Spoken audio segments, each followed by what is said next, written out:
6 का the living organism characteristics and habitat. ये chapter जो है, अगर आप किसी भी एग्ज़ाम की तैयारी कर रहे हैं, चाहे आप बीपीएससी की तैयारी कर रहे हो या यूपी सुपर टेट की तैयारी कर रहे हो या सीटेट पेपर 2 की तैयारी कर रहे हो, हर एक स्टूडेंट के लिए इम्पॉर्टेंट है क्योंकि क्लास 6 से लेके क्लास 8 तक की एनसीईआरटी सभी में पूछी जाती है और जो स्टूडेंट है उनके लिए तो है ही। तो ये लिविंग ऑर्गेनिज्म, ये टॉपिक एक्चुअली 1 to 5 में भी पूछा जाता है। तो चलिए स्टार्ट करते हैं और मेन पॉइंट जो हैं इनके इस चैप्टर के उसको समझते हैं। हैबिटेट एंड अडॉप्टेशन में सबसे पहले अडॉप्टेशन को समझेंगे। The presence of specific features और certain habits which enable an organism to live naturally in a place is called adaptation. इसका मतलब ये हुआ कि अगर किसी जगह पे कोई भी एनिमल हो, जीव हो या पौधे हो, दोनों ही किसी जगह पे अगर रहते हैं तो उनके शरीर पे या उनके बिहेवियर में कुछ विशिष्ट संरचनाएं होती हैं। स्पेसिफिक फीचर मतलब उनके बॉडी में कुछ इस विशेष प्रकार की संरचनाएं होती हैं जिनकी वजह से वो वहाँ पे रह पाते हैं, या कुछ विशेष आदतें होती हैं। तो विशिष्ट संरचनाएं या आदतें जो उनको उनके नेचुरल एनवायरनमेंट में जहाँ वो रहते हैं उनके योग्य बनाती हैं, उसी को क्या कहते हैं? अडॉप्टेशन, या हिंदी में कहते हैं अनुकूलन। तो जैसे कि जल में रहने वाले जल के हिसाब की उनकी स्ट्रक्चर होती है शरीर की और स्वभाव होता है, उसी तरीके से स्थल पे रहने वाले जो लैंड एनिमल हैं उनका कुछ अलग विशेष स्ट्रक्चर होता है, पर्वत पे पहाड़ों पे रहने वाले का अलग स्ट्रक्चर होता है। तो यही है अनुकूलन, जिसे हम एडॉप्टेशन कहते हैं कि जीव या पौधे दोनों में कुछ विशिष्ट संरचनाएं एवं आदतें होती हैं जिनकी वजह से वो अपने नेचुरल एनवायरनमेंट में रह पाते हैं। इसी को बोलते हैं एडॉप्टेशन। ठीक है, आई होप समझ में आ गया होगा, और अगर समझ में आ रहा हो तो एक लाइक ज़रूर करिएगा, कमेंट करके ज़रूर बताइए और चैनल को सब्सक्राइब करना नहीं भूलिएगा। चलिए आगे देखते हैं। जैसे कि in the sea plants and animals are surrounded by saline salty water. जब समुद्र में के पानी में देखते हैं तो उसमें जो समुद्र में रहने वाले जो पौधे हैं और जो जंतु हैं दोनों ही किससे सराउंडेड होते हैं? साल्टी वाटर से। Most of them use the air dissolve in water. और ज़्यादातर क्या करते हैं उनमें से सभी क्या करते हैं, मैक्सिमम उनमें से जो एयर डिज़ोल्व होता है वाटर में उसी को वो यूज़ करते हैं। तो ये योग्यता लैंड पे रहने वालों में तो नहीं है ना, तो इसीलिए ये एक एग्जाम्पल है अडॉप्टेशन का। नेक्स्ट हम देखते हैं, there is very little water available in the desert. जो रेगिस्तानी क्षेत्र है वहाँ पे बहुत कम पानी होता है, बहुत ज़्यादा गर्मी होता है। It is very hot in the day time and very cold at the night in the desert.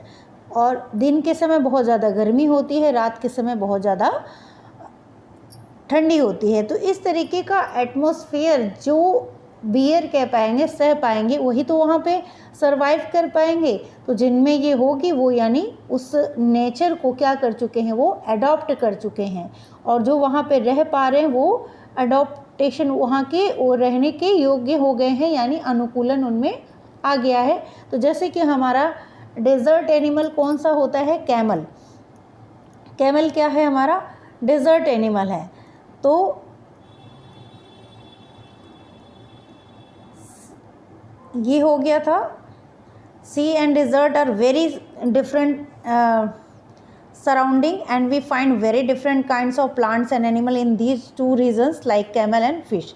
जो समुद्र है और एक डिज़र्ट है, दोनों ही बहुत ही डिफरेंट क्या है, डिफरेंट अलग अलग तरह की जगह हैं।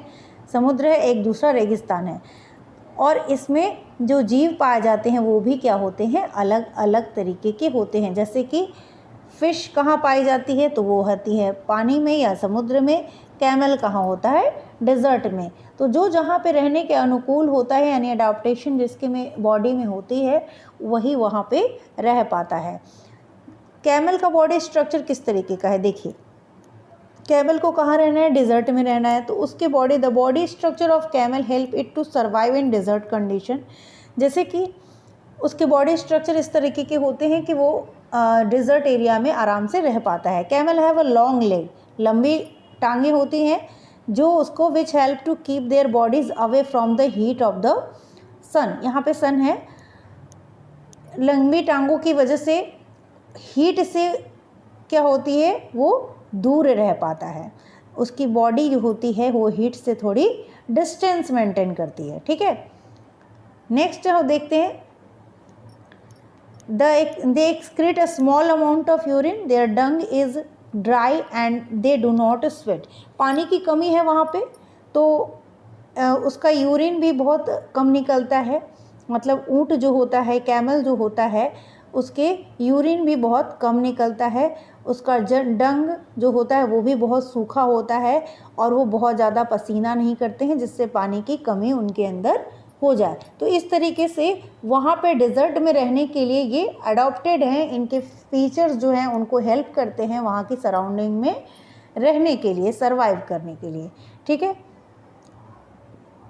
Since camel lose very little water from their body, इसीलिए कैमल जो होता है वो अपनी बॉडी से बहुत कम, क्योंकि उसको स्वेट भी बहुत, पसीना भी बहुत कम आता है, तो वो अपनी बॉडी से बहुत कम पानी का क्या करता है, लूज़ करता है। They can live for many days without water, इसीलिए वो बहुत ज़्यादा दिन तक बिना पानी के भी रह पाता है। ठीक है, क्योंकि अब उसको रेगिस्तान में आप चलेंगे तो हर जगह वाटर तो नहीं मिलेगा आपको, तो ऐसी जिसमें कैपेसिटी होगी कि कुछ दिन तक बिना पानी के रह पाए, वही वहाँ पे ज़िंदा रह सकता है। तो ये कैपेसिटी होती है किसमें, कैमल में, इसलिए कैमल वहाँ के डिज़र्ट के लिए एडॉप्टेशन उसकी बॉडी में है, अनुकूलन है। Fish, there are many kinds of fish but they all have something common about their shape. बहुत तरह तरह की फ़िश यानी मछलियाँ होती हैं, लेकिन कुछ चीज़ें होती हैं जो हर मछलियों के शेप में कॉमन होती हैं। जैसे they have a streamline shape that help them move inside the water. अब हम जानते हैं कि फ़िशेस कहाँ रहती हैं, पानी में रहती हैं, तो पानी में रहती हैं तो उनको पानी में चलना भी आना चाहिए, हमें नहीं आता है, जब सीखेंगे नहीं तब तक नहीं आएगा, और लेकिन उनको परमानेंट रहना है पानी में, तो पानी में रहना है तो उनकी बॉडी का शेप जो होता है वो स्ट्रीमलाइन शेप होता है, जो उनको पानी के अंदर मूव करने में हेल्प करता है। Fishes have slippery scales on their bodies, these scales protect the fish and also help in easy movement through water। कि स्लीपरी स्केल्स होते हैं उनकी बॉडीज़ में मछलियों के, जो उनको प्रोटेक्ट भी करते हैं और हेल्प भी करते हैं पानी के अंदर अच्छे से मूवमेंट करने में। ठीक है, तो इस तरीके का अनुकूलन यानी अडाप्टेशन पाया जाता है किसमें, फिशेस में। तो फिशेस में अगर पूछा जाए कि क्या अडाप्टेशन मिलता है, तो ये सारी चीज़ें आपको, आप अगर क्लास 6 के हैं तो आप इसको लिख सकते हैं। फिशेज हैव फ्लैट फिन्स, और क्या अडाप्टेशन होता है फिशेज में, fishes have flat fins and tails that help them to change the direction and keep their body balance in water. जो फिशेज के मछलियों के जो फिन्स होते हैं वो कैसे होते हैं, फ्लैट होते हैं, और जो पूंछ होती है, टेल्स होती हैं, वो उसको डायरेक्शन चेंज करने में हेल्प करती हैं और उनकी बॉडी को, वो अपनी बॉडी को क्या कर पाते हैं, पानी में बैलेंस कर पाते हैं। Gills present in the fish, gills मछलियों में क्या प्रेजेंट होता है, गिल्स प्रेजेंट होता है, जिसकी सहायता से वो क्या कर सकते हैं, help them to use oxygen, जो ऑक्सीजन पानी में घुली हुई जो ऑक्सीजन है उसका वो यूज़ कर पाते हैं। ठीक है, the fish and camel have certain features that help them in surrounding in which they are commonly found. तो मछली और कैमल इन दोनों में अलग अलग कुछ ऐसे फीचर्स होते हैं जो उनको उनकी सराउंडिंग में, जैसे कैमल कहाँ रहता है, डिज़र्ट में, और फिश कहाँ रहती है, वाटर में, तो दोनों के अलग अलग फीचर उनको उनकी सराउंडिंग में रहने में हेल्प करते हैं। अगर वीडियो अच्छी लगी हो तो चैनल को सब्सक्राइब करिएगा, आगे की वीडियो